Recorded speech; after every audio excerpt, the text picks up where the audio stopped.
Hi, this is Elizabeth. Welcome to the Joy Driven Sessions. Today we're gonna talk about trapped emotions.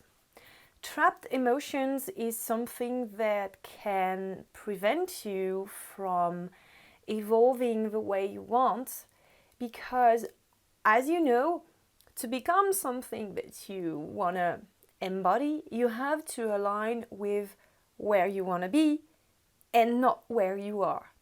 But trapped emotions, they kind of set you in a specific state that is quite difficult to overcome because it infuses your body, your emotions, your thoughts. And so it's very hard to become something else because the mark of the past emotions is still inside of you. It's like a scar. And so today I'm going to help you to release the trapped emotions, and you will see that it's not rocket science, and understanding what is a trapped emotion will probably do most of the job. Just by getting what it is, you're ready to release them. So, to begin with, the body has a memory. When you experience something that is physically painful or that triggers one of your beliefs, there's a physical reaction, and this is what we call an emotion. An emotion is a reaction of the body to a certain thought. And if a particular emotion happens again and again and again, what happens is that the body will tense exactly in the same way as it did on the first time, and the mind will bring up the same belief ever and ever and ever. So at the beginning, the emotion leaves is like a very thin scar, thin as a hair, thin as a thread. But the more you visit the same path, the bigger it gets. And then you have what we call a neural highway, a beaten track that becomes very powerful and that encourages you to live this emotion more and more and more. So this is why big emotions or emotions that have been there in you for a long time has a lot of momentum. They have a lot of power over you because unwillingly, unbeknownst to you, you have fed this emotion and you have created a big, large neural motorway for this emotion. Normally, an emotion is a phenomenon that is meant to pass, not just pass in time as go quickly, but also pass through your body as if you were a lightning rod. The thunder, you hear the thunder, and the lightning goes in and out. Normally, an emotion should be just that. And for animals and little children, they generally are like that. I don't know if a duck is startled, you will see the duck fleeing, and then afterward the duck will shake their feathers and maybe fly a little or something, and that is to help the emotion to be channeled away. And if little children cry a lot and cry for things that are quite impossible to understand for adults.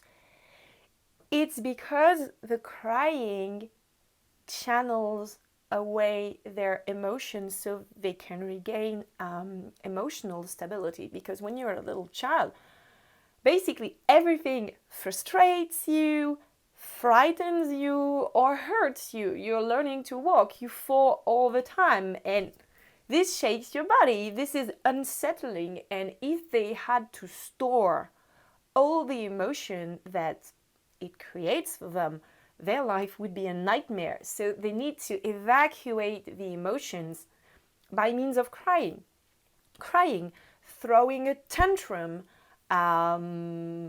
laughing. Because joy is excellent, but you could hardly sleep if you were extremely joyful all the time. So they have to laugh, they have to run. So as you see, emotions normally pass through you.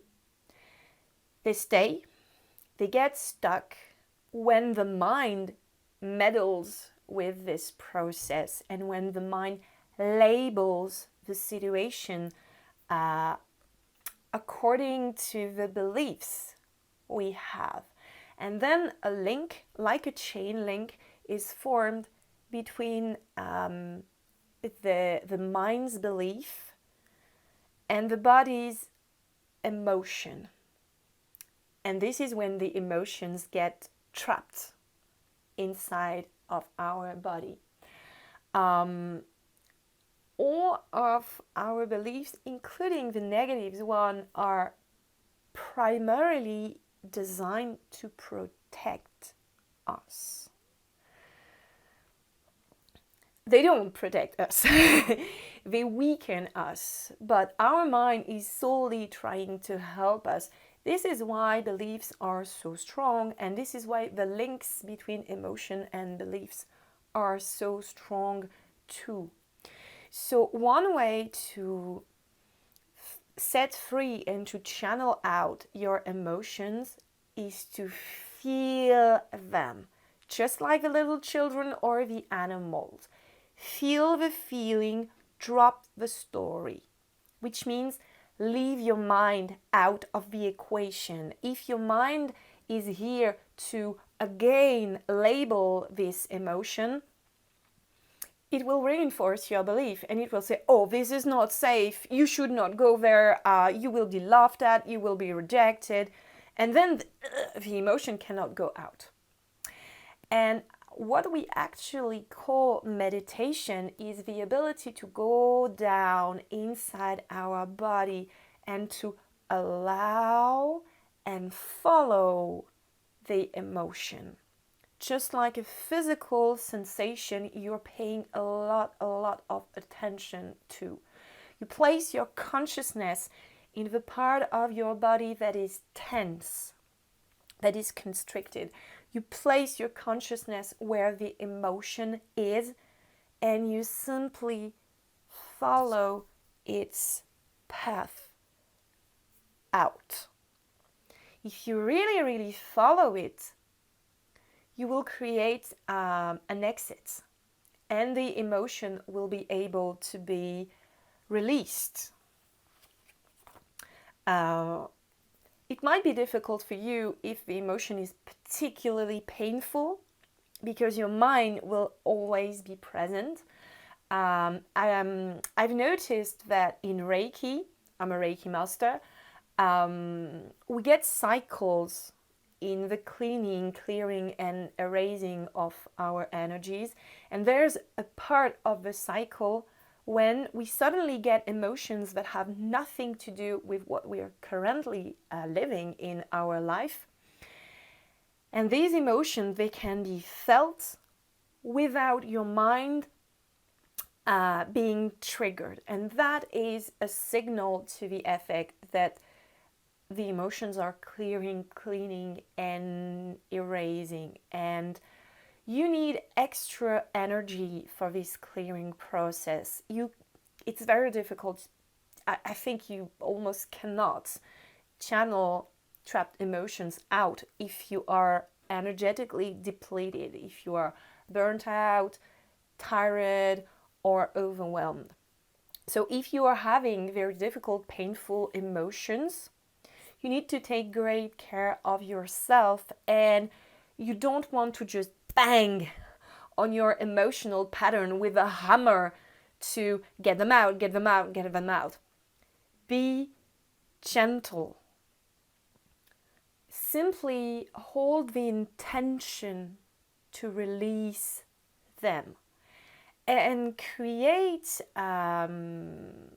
counter patterns of safety, security, like meditate on good feelings, be very present in your day so that your routine will be of feeling very safe. And this way you promote the evacuation of your difficult emotions. I hope it helps. I hope it will serve you. If you have any question, if you want to practice that with me, you're very welcome. You can ask your questions in the comments of this video or send me an email. My address is given in the video details. And don't hesitate to join my private Facebook group, the loveliest place in the world, where I will be able to help you in a more personal way. Have a great day.